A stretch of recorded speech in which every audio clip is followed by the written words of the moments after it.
Welcome to the Summit for Wellness podcast, where we help you climb to the peak of your health. And now, here is your host, Brian Carroll. We've all seen areas that are dedicated to growing crops to feed people and livestock. You've probably seen endless fields of corn or wheat, and maybe you've seen all the fruit orchards. But have you ever wondered what is happening to that land if it is constantly being used for agriculture? Right now, some experts have warned that at this rate of heavy agriculture, pesticide, and herbicide use, that our soils and farmland only have about 60 harvests left before the land is no longer usable. If that is true, that's a big problem, and we can't wait until after it's too late to start making changes. What's up, everyone? I'm Brian Carroll, and I'm here to help people move more, eat well, and be adventurous.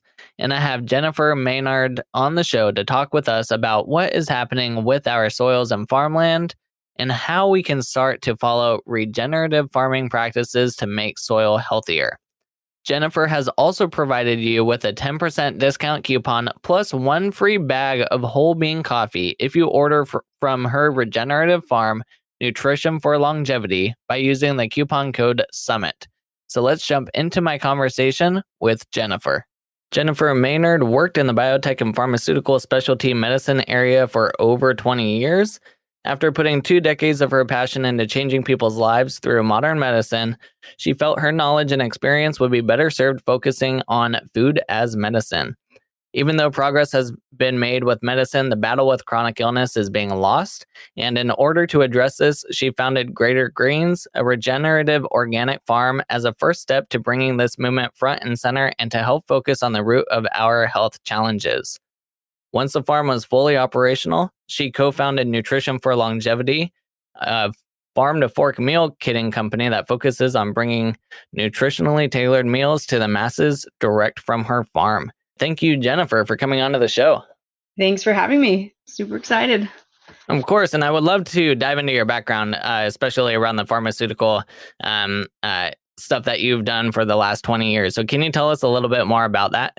Sure. So maybe I go back to the beginning. So I grew up on a homestead in Alaska, really remote area, kind of lived on basically 200 acres in a tiny little cabin. So we grew a lot of our own food. It was very connected to nature, and that's always kind of grounded me and been part of who I am. When we moved to California to be closer to family, I actually helped caretake my uncle when he was fighting his battle with HIV and AIDS. And it was a challenge for him. And I felt like at that time, there wasn't any standard of care. And I just felt like the medical industry should be farther along, and the treatments for people going through these modern illnesses should be farther along. So I actually committed to trying to be a part of that solution. And I went into the specialty medicines area to try to create some of those treatments and therapies. And I was really excited about it. I started in biotech. I worked in the HIV/AIDS area. I worked in oncology, ophthalmology, hematology.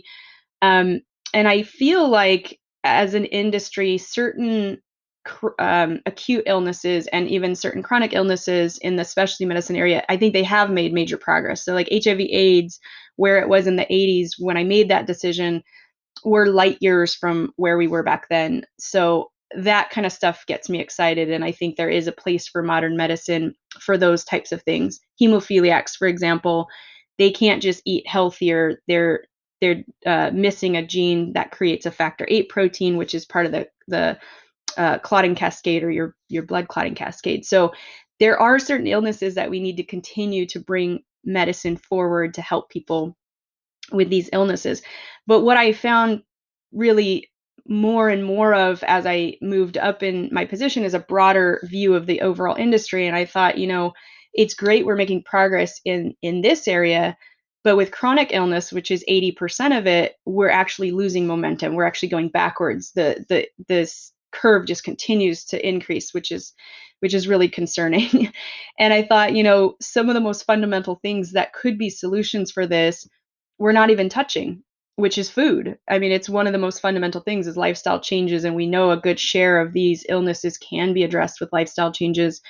So I just felt like that industry, like organic farming and growing healthy food, is not moving, and it could be the solution. And then I felt like using food as medicine was not moving forward. And I think part of that is the business experience people go where the money is. And I think we need to start pivoting over and saying, no, we need to change what's fundamentally wrong with our food system and our farming system, which I do believe is making us ill. So it's actually contributing to that. And then we're actually not using it to be an effective prevention measure, but also an effective intervention for illness. And that's where I decided I didn't want to do that anymore. I wanted to be part of the solution on the chronic illness as well. And so as much as I loved what I was doing on the specialty medicine side, I just wanted to be part of the solution on the chronic illness side, because I think there's so much more we could be doing than just focusing on the pill and the injection and focusing on these other types of interventions like eating healthy and exercising. It's pretty amazing that we've been trained that if anything happens, then we have a pill that can possibly help Yeah. or at least alleviate some symptoms. And we forget about the fundamentals, like like you talked about, like going back to the food. What builds up every single cell in the body? What helps with the immune system and our digestive health and all that type of stuff? We Yeah. forget foundations. And so I love that you have seen both sides of that. There is progress being made in medicine, and we do know, if you're going to die tomorrow in a very tragic way, that we have the technology to be able to bring a lot of people back from that.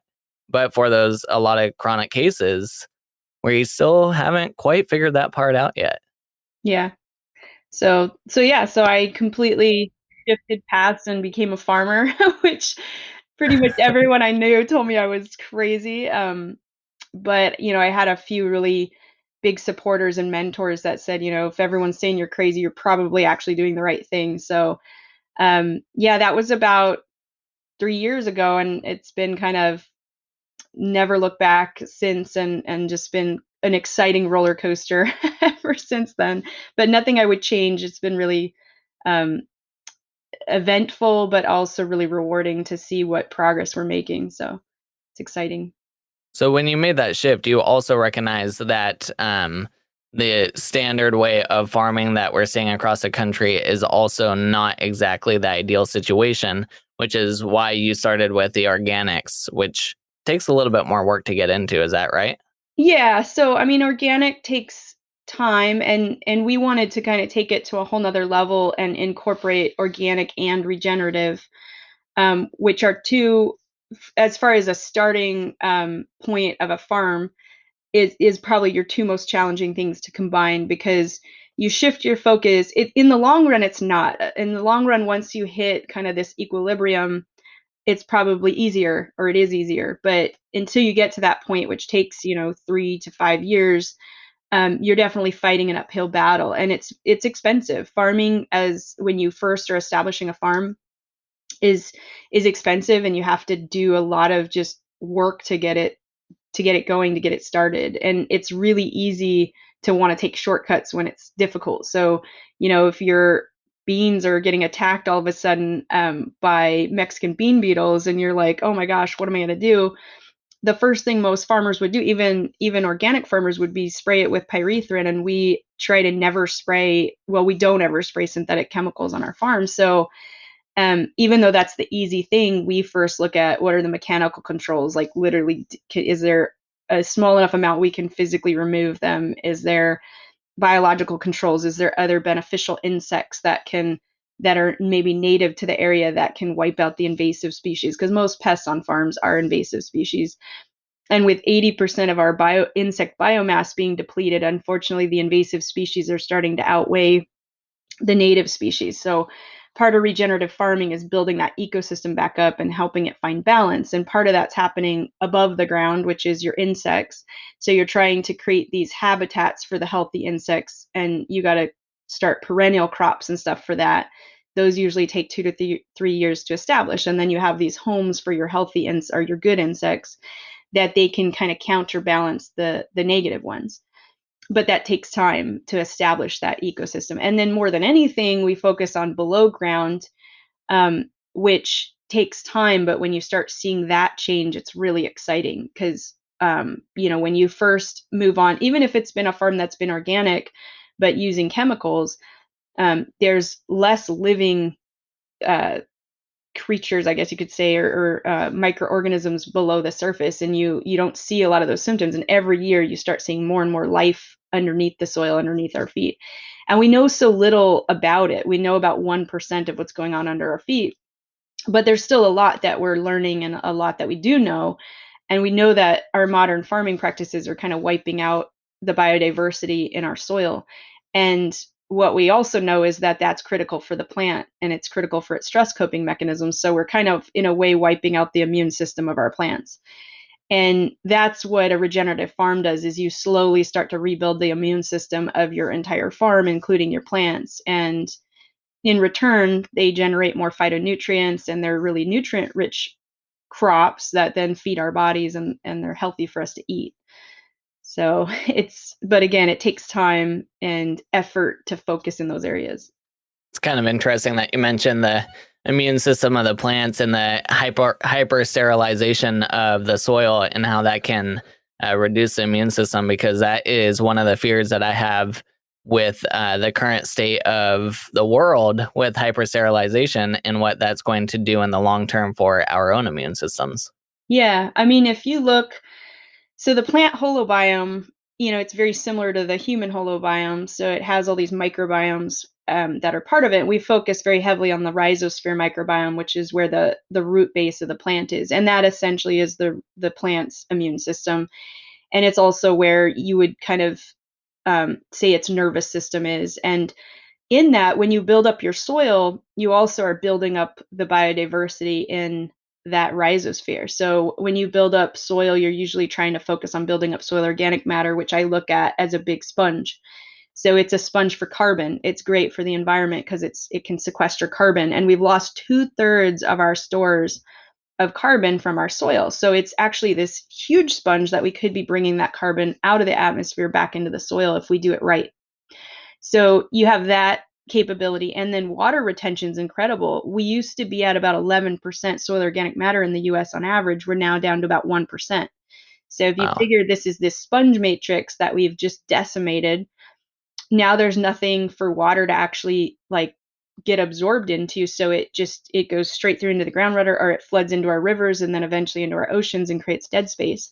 Whereas for every 1% of soil organic matter you create, you are building up this sponge. You can absorb 170,000 gallons of water per acre per 1%. So if you think of all these areas, we have drought and we use a lot of our fresh water for agriculture. If we just got back even half to where we were, think of how much water retention we would have and way less drought issues. So there's so much that building up this soil organic matter does just for the environment, but then it builds this matrix for all of these microorganisms to live on. So you have fungi to start to build up that create this incredible network, and then all of the bacteria can live on that network and actually communicate with the plant and create this incredible exchange of chemicals and nutrients. And again, that's what's incredible to me is the holobiome, which is all the DNA of the plant, but also of the microorganisms associated with it, which is more than 50%. It uses that as part of its genetic diversity. So what we thought is, even with humans, we thought you're stuck with whatever genetics you're born with. And what we're finding out is actually plants can draw on this their soil, well, their whole holobiome, but they can draw from this rhizosphere a lot of genetic diversity. So say there's been a drought in the past, whether it was in that region or even this type of plant, like say it's a dandelion variety, an Italian dandelion variety that we want to grow. And it's been through drought before. They pass part of their holobiome down in their seeds, and the other part is actually they're pulling from their environment around them. So if that plant's trying to cope with the stress of a drought, the microorganisms can actually tell it to change its genetic expression, which surprises a lot of people. It can actually tell that plant to send out more finer root fibers, more lateral fibers, that it can actually absorb more water. So if you think, that's why I'm saying it's a plant's stress coping mechanism. It's its immune system. It's telling it how to cope with all these biotic and abiotic stresses. And again, we're kind of cutting that off for most plants when we don't have that diverse microbiome for it to pull from. So I think that's all these chemicals we use pretty ubiquitously, even if they say it's fine for human cells, we do know that for sure it's not good for a lot of our bacterial cells and fungal cells. That's what it's designed for. Is most of these are essentially antibiotics that are meant to kill a lot of these different microorganisms.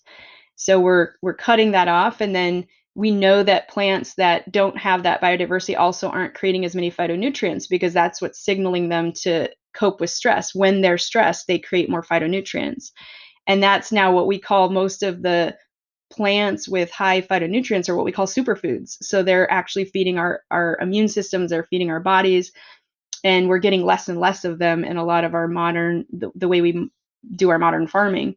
So I definitely think there's a connection there, and it's something that we need to stop ignoring and say we got to look at our plants and the way we grow them as this holistic system. That's why I like the concept holobiome, because it's really looking at it as this, mini ecosystem that helps the plant thrive. And if we cut off any component of that, it's not going to thrive in the same way, and it's not going to be able to pull on that diverse genetics. That's this whole pool of genetics. It's only going to have slivers of it. So, we spent a lot of money and effort on GMO crops, and you have a lot of scientists now saying, man, if we would have just understood the soil microbiome, we could have achieved way more. So it's just really interesting. Like I said, we know about 1% of what's going on below our feet. And it's just amazing. The more we're finding out, we're realizing there's so much more opportunity and beneficial components of the soil that we just never understood before. Wow, you just unloaded a whole lot of fascinating stuff right there. And I don't want to dive too deep into it, but it's amazing the connection that you just brought there with our own holobiome, the soil, drought areas. Where I live, I know they do a lot of spraying in the forest to reduce different type of pest populations, which could also be why we're getting more and more wildfires. Because going back to that sponge reference, there's not as much water retention in the soil. You just unleashed a lot right there. Yeah, I mean, I think I love for people to, the first time most people hear holobiome, they're just like, "Whoa, I've never heard that concept before." And I think it's such an important way to look at things, because if you look at so many of our environmental problems and so many of our health problems, they are related, and we're just not connecting the pieces, and we have to start doing that. And if you look at the rhizosphere microbiome, it's so similar to the human gut microbiome. It's also where most of our immune system resides in the human body, and it behaves in a very similar way. You have this incredible neural network. Like, people don't realize, like, what you eat, you for sure, we are what we eat, but also our mood, everything are affected by what we're putting in our body. So like, people are blown away when they find out 90% of your serotonin is created in your gut. That's what makes you happy. So, we have a lot of issues with that in the US, and it's like, we're not feeding our gut microbiome, we're not supporting it, we're actually then loading it with toxins, and it is affecting us in multiple levels.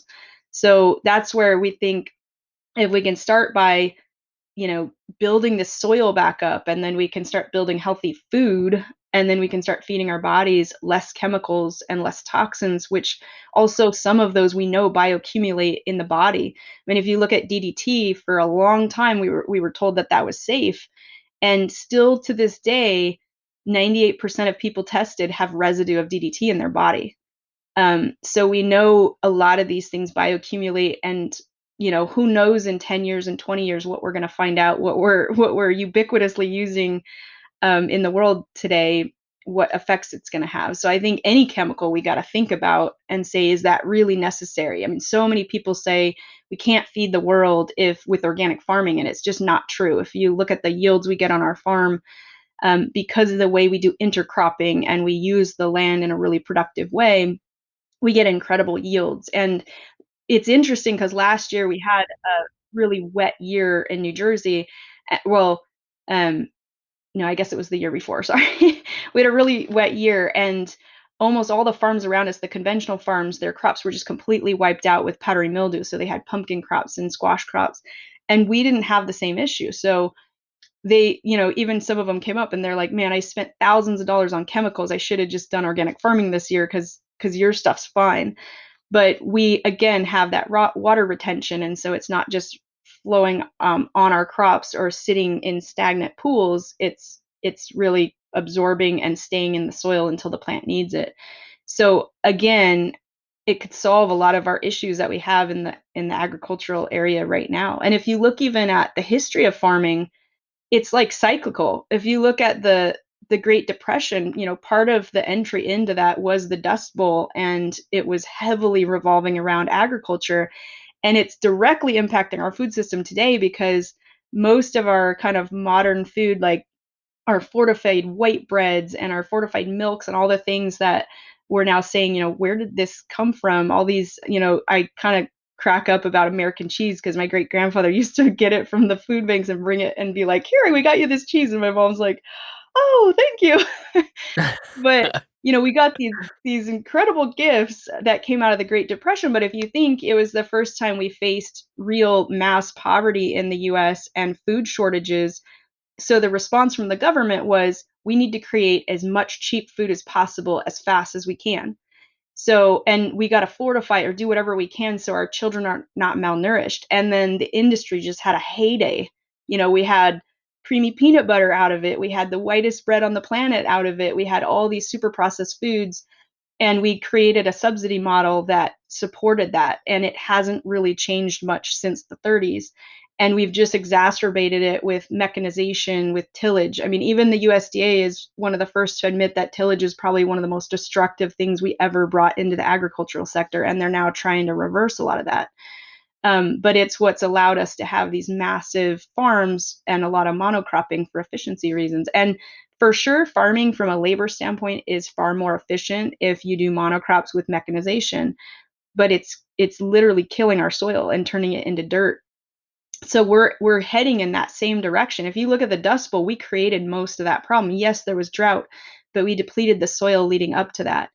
So, there's a lot of soil biologists kind of screaming, saying, we have like 60 more harvests left of soil if we don't reverse this trend.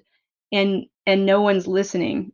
So I think it's really important that we start to, again, look at it holistically and see, what can we do on the farming side to continue to be able to grow food to feed the world, but also stop this nonsense saying we can't do it organically, because it's just simply not true. And again, if you look at it from a different perspective, 80% of the crops that we grow in the US are going to meat production. So if we just consumed a little bit less cheap meat and we focused a little bit more on vegetable production, we certainly could feed people with appropriate amounts of protein, because you can get the right amounts of protein from plants. So just a lot of things that just your average person can change. I talk to a lot of friends and they're like, well, there's nothing I can do. I'm not a farmer. And I was like, actually, you can probably do more than I can as a farmer by just making decisions as a consumer. I'm going to consume a bit less meat, which is going to help the whole agriculture sector. It's going to help the environment. It's going to help my human health. There's things that I can do to focus on my purchasing power on farms that are trying to do it the right way, because it's not easy. And we try to balance that. Our produce is expensive because we do use less mechanization, and we do put a lot of inputs onto the farm with compost and things like that. But we also try to help in areas of food scarcity and food insecurity. So we're trying to also give back in those areas and make sure that we're providing this food across the board. So everyone has a right to food. It's not a privilege, but it's a right. And I think that's really important too. Yeah, the saying "vote with your dollars" it's pretty true, because as we've seen over the last 5-10 years, there's more organic options on the shelves. There's more gluten-free options and all this different type of stuff, because people were using their dollars to vote on what they needed more of. And it still might not be the healthiest of options, but it's better than the conventional stuff that we've had on the shelves.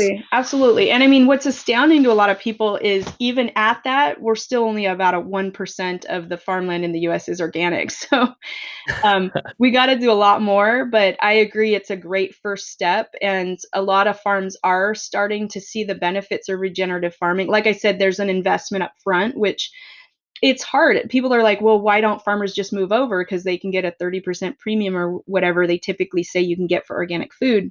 And that's debatable. But if you look at most farms, basically since even before the Great Depression, a lot of them are generational farms. They're passed down, generation to generation. And if you look, farmers are actually one of the top 3 suicide rate professions in the US, which a lot of people wouldn't expect that, but there's so much pressure on farmers. The average farm has $2 million in debt.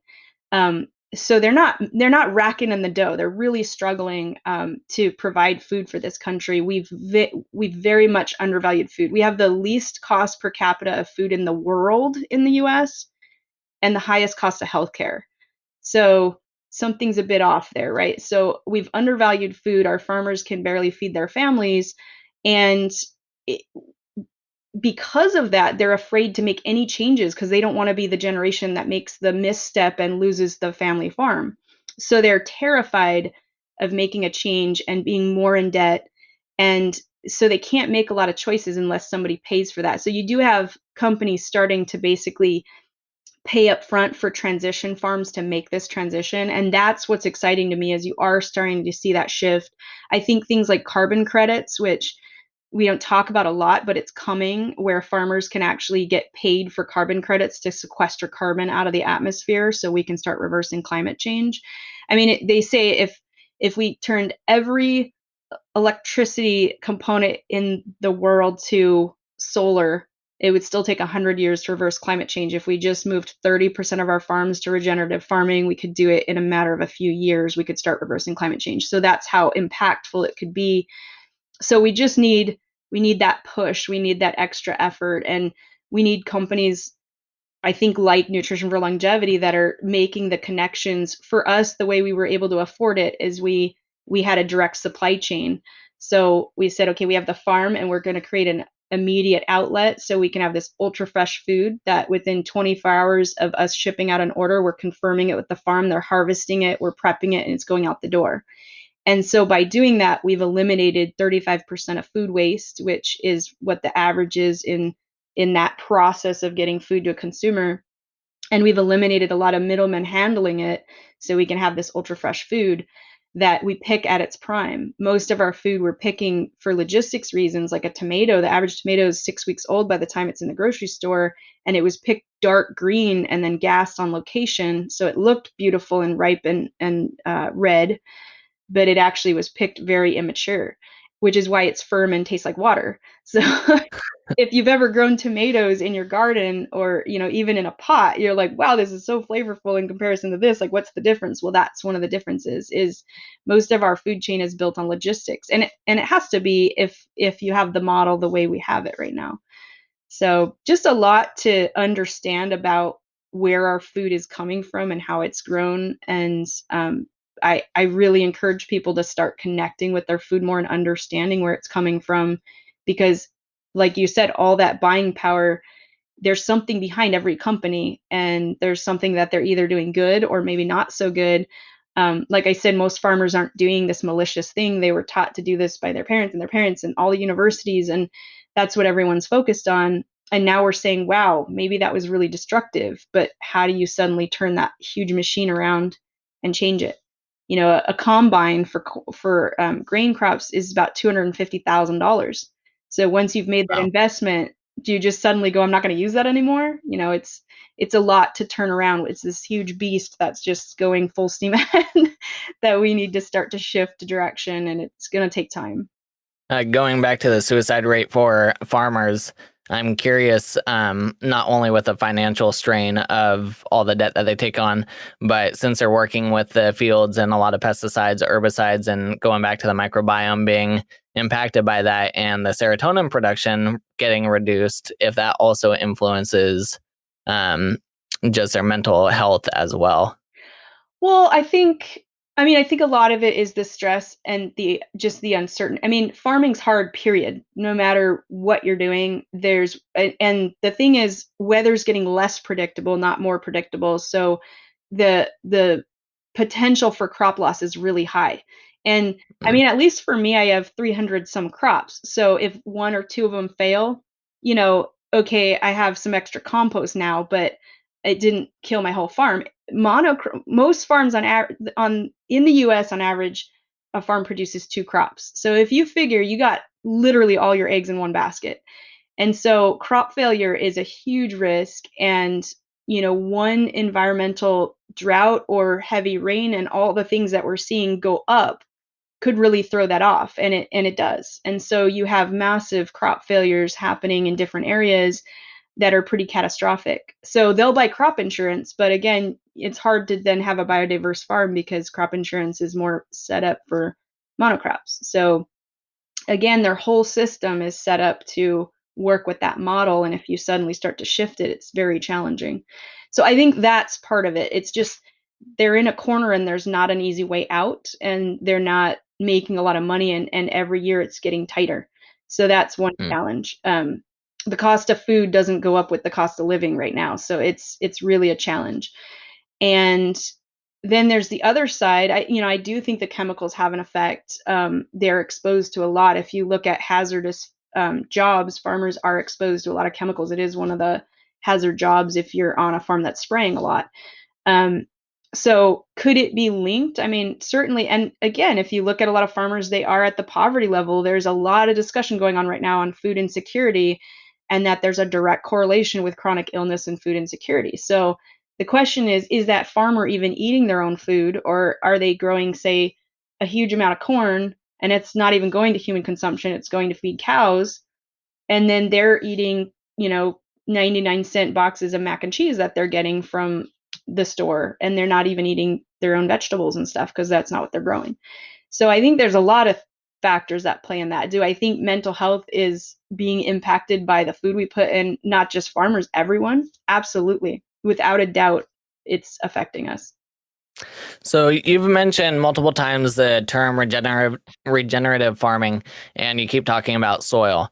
So can you give like a brief overview of what does regenerative farming mean, and how can you improve the health of the soil? Okay. So I'll tell you what it means for me, because it's used in a lot of different ways. So for us, we're mainly a vegetable farm. We have a few goats and chickens on the farm, which do help with our soil regeneration, but they're more we rescued them. They're kind of our farm animals that they do generate some good waste for us, but they're in their area of the farm. But the majority is a vegetable farm. So some people will say regenerative farming is only when you have livestock and you're rotating it around. We don't do any meat production on the farm, so that's not our approach. But we are focusing always on regenerating the soil, so that's what we have in common. We have basically a few fundamental practices that we've implemented with regenerative farming. One is we keep the ground as covered year round as possible. So just like you would put a hat on if you're out in the sun to try to shade yourself. Soil has to be protected from UV light, from wind, from rain. So the best way to do that is to cover it with crops. So we do a lot of intercropping, we do a lot of cover cropping, we'll do mulching where we can't do that. So we try to keep the ground as little exposure as possible, and that helps us with erosion, with a lot of things, and it helps us keep those microorganisms happy under the surface. Then we also use no tillage. So once we cut our beds at our farm, we don't till the land after that. So that's really key, because especially fungi, which should be a good share of your microorganisms in the soil, they don't like being disrupted. And some of the best bacterial organisms also don't like being disrupted. So they like to build soil structure and organic matter, and they like it to stay intact. So we don't do tillage. And then the other thing is we keep all the root mass in the ground. And if you think about it, I said all that, all those microorganisms concentrate around this rhizosphere. So root vegetables, obviously you have to harvest and you pull the root, but a lot of vegetables you don't, like a tomato plant. So we let that incredible root mass grow with all these thriving organisms, and then we just snip it at the base and leave all that intact. And so that builds soil organic matter, that builds up the biodiversity in the soil. And then we have the animals that we incorporate. Ruminant animals definitely accelerate um, building up soil organic mass, not just building soil organic matter, but building up biodiversity in the organisms in your soil. So we do have them kind of on rotation, and we use their manure in our compost. And then we use a ton of compost. So those are your inputs. Even when we do our own meal prep, anything that doesn't get used in the meal kits goes back to the farm, and we use it in our compost, and we use other inputs like wood chips and things like that. So all of those things are focusing on building soil organic matter and building soil structure so these organisms can thrive. And one of our composting methods is also called the Johnson-Su bioreactor. It sounds like these big stainless steel tanks or something, but it's just basically a tube that you make with fencing that allows you to do static aeration. But it's proven through a lot of studies that it accelerates the generation of these right ratios of bacteria and fungi, and it creates basically a super inoculant. So we're trying to speed up that process so we have lots of these biodiverse organisms in our soil. So those are some of the things we do to build up our soil, to protect our soil. And like I said earlier, everything's about building that soil organic matter, building that sponge matrix that everything can thrive in. So I'm curious, when you're cutting the plants at the base, are you also rotating crops? Yeah. Or are you are Yeah, rotating? so and that's a requirement even for organic certification anyways. And so well, and there's reasons for it. You want to rotate crops around. So there's certain things we don't rotate. So perennial crops, they stay intact by kind of definition. They come back every year. So those we use as hedgerows, and those are pollinator habitats and different things like that. So every like 15 to 20 rows is a permanent hedgerow, and that just allows these habitats. There's a lot of different benefits to it. Every other row gets rotated. So say you grow onions and garlics, which are the allium family. For pest reasons, you don't want to grow it in that same place the next year. You want to move it at least 200 feet away so that soil, a lot of pests lay their eggs in the soil, and if you're not spraying it, they're going to come back up the next year. So if you've moved it away, it at least takes those pests a while to find the crop the next year. So it buys you time. And then again, it eventually you get this equilibrium where those pests kind of take care of themselves because you have other organisms in the soil that just keep them at a balanced level. So yeah. Super interesting. And then on top of that, you're doing soil-based farming, but you're also doing aquaponic-based farming as well. So can you tell us a little bit about the difference between those two methods? Yeah, so the regenerative farming's all outdoors. We do have some greenhouses that we grow in as well outdoors. But the aquaponics is a water-based system, and it's using fish. So we grow fish, and their waste is used to actually feed the plants. So it basically, you have nitrifying bacteria just like you would have in the soil that are converting nutrients to something usable for the plant. So these bacteria basically accelerate that process really fast. So you can take ammonia, which is it would burn a plant's roots if it directly contacted them. So you have what you call a biofilter, which is just like you can use clay beads. There's a lot of different things. You just need surface area that these organisms can thrive, and they're not bad for humans, but they convert everything to something usable for the plants. So we have deep water raft culture, which essentially means the plants are floating in the water, and that's how we grow a lot of our lettuces.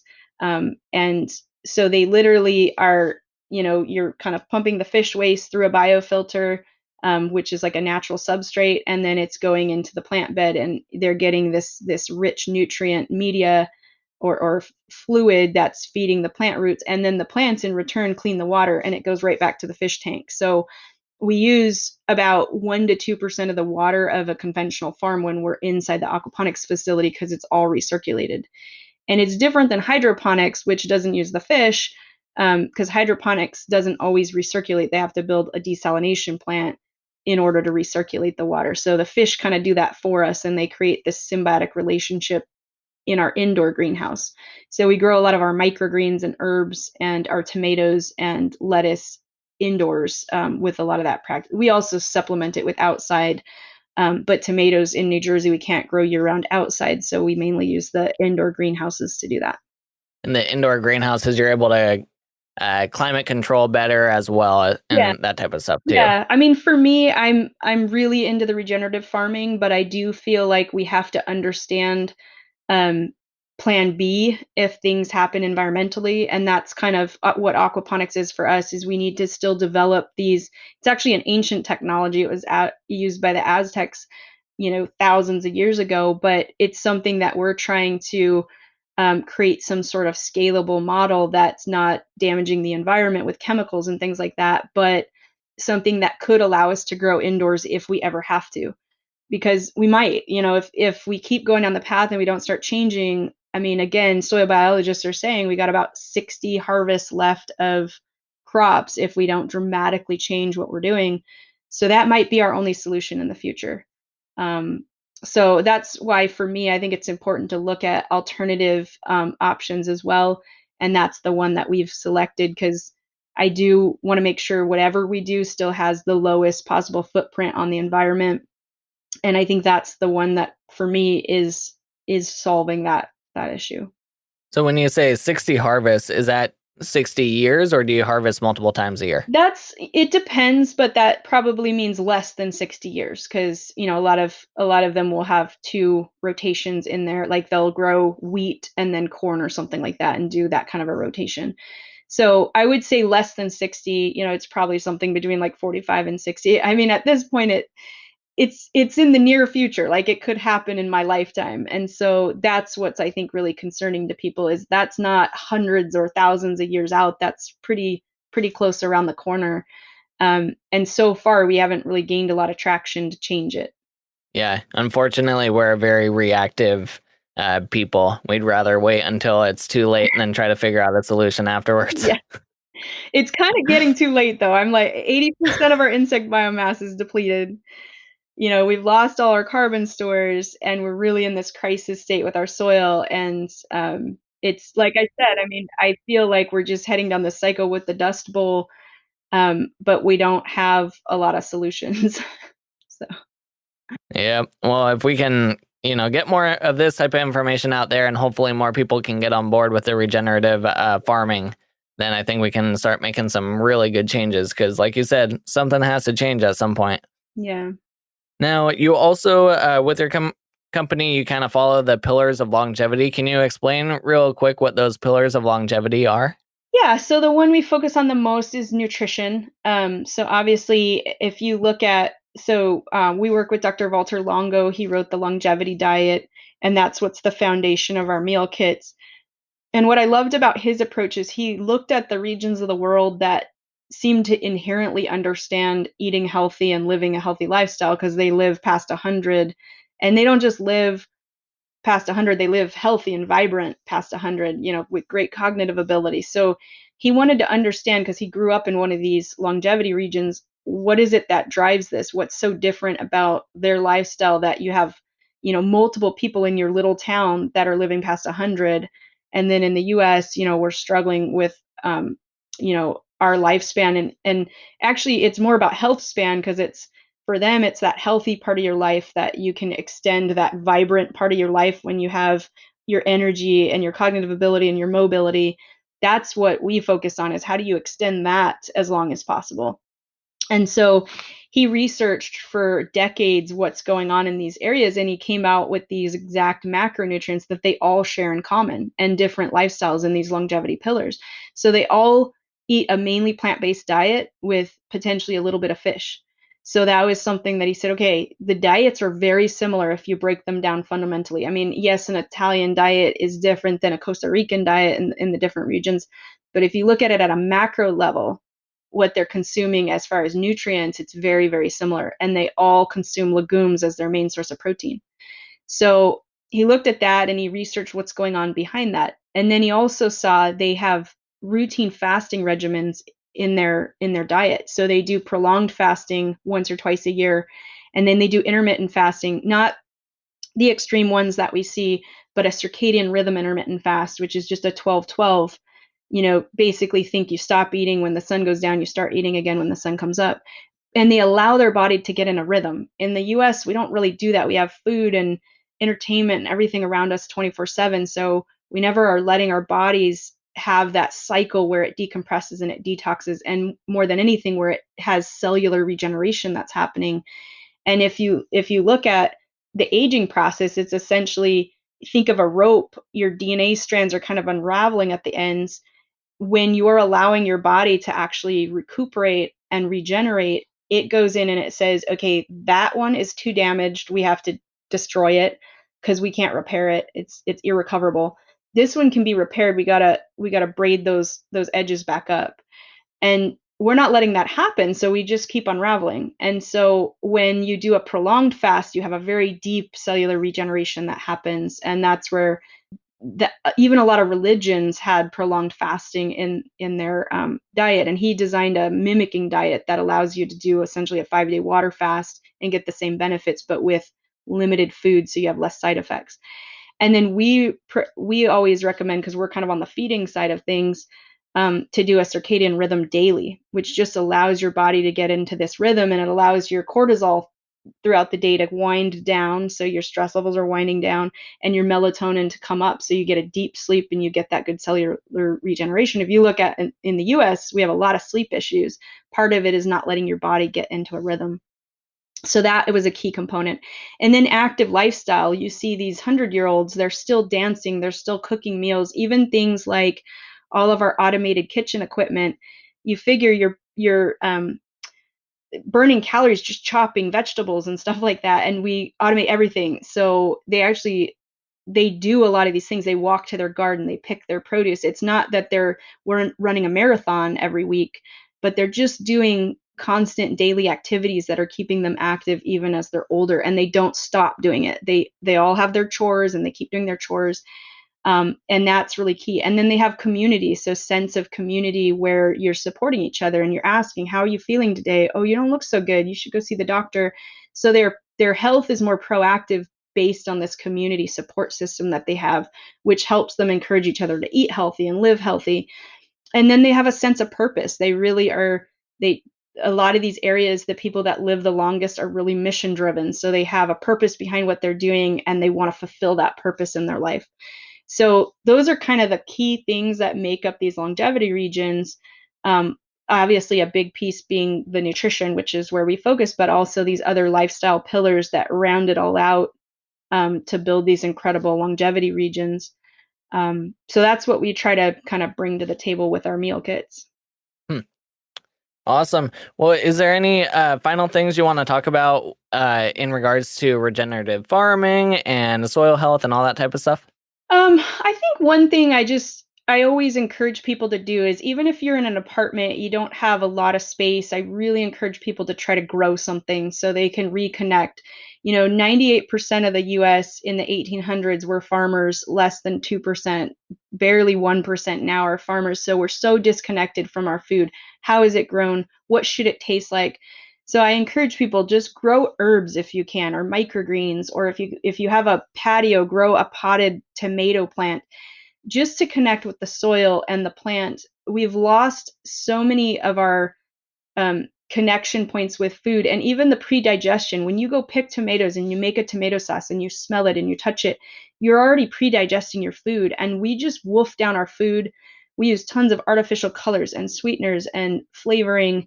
We don't even know, like, our bodies used to know what we needed. If in a primitive state you even saw a narrowed color spectrum because your body knew you needed super high phytonutrient foods. We don't understand that anymore because we're so disconnected with our food. So I encourage people to just grow something and reconnect with your food and appreciate how hard it is to grow that food so you don't waste as much. But just also allow your body to connect with that, because it's a really important part of a healthy gut, healthy digestion. Again, being very consciously aware of food. So that's just one thing I really encourage anyone to do as a takeaway, is just start to learn about your food, but especially reconnect with it. And then my final question for you is, what do you do each day to improve your own health? Well, I try to eat like a centenarian. So, I mean, I really do eat the way that we design our kits. If I'm cooking at home, I try to cook that way. I even grow my own food, even though I have a farm 5 minutes down the street from my house. I still have my own garden. Partly it's stress relief for me. I love gardening and growing food, but part of it is also there's nothing like going out and picking your own peas or tomatoes or kale. I just think there's something really special about that. So I do that for my own health and my family's health. And I try to actively move every day. I don't intentionally go work out on the treadmill every day, but I intentionally am always moving, whether I'm working at the farm, I'm working at our warehouse, I'm going up and down our stairs. I make sure I'm moving my body and doing things from an active lifestyle standpoint. So those are probably the two things that I do the most. I also try to meditate. But I think the food and the lifestyle are really, really important. Perfect. Well, people can find you at nutritionforlongevity.com. You're also on Facebook, Instagram, and YouTube. Can you just tell people a little bit more about meal kits, what exactly those are, and Sure. what they can get from nutritionforlongevity.com? Absolutely. So we actually just launched a produce box as well. So some people that already kind of know what they want to cook and they're comfortable with that. We have that. So farm fresh. We basically harvest, it goes in the box, we ship it out. So that's one thing we offer. If you don't have a CSA in your community, I highly recommend, if you do, that you support your local farms and get those fresh produce, because it encourages you to try things you may not normally try. Like, we grow kohlrabi and people are like, what is that? When I lived in Europe, it's ubiquitous, it's everywhere.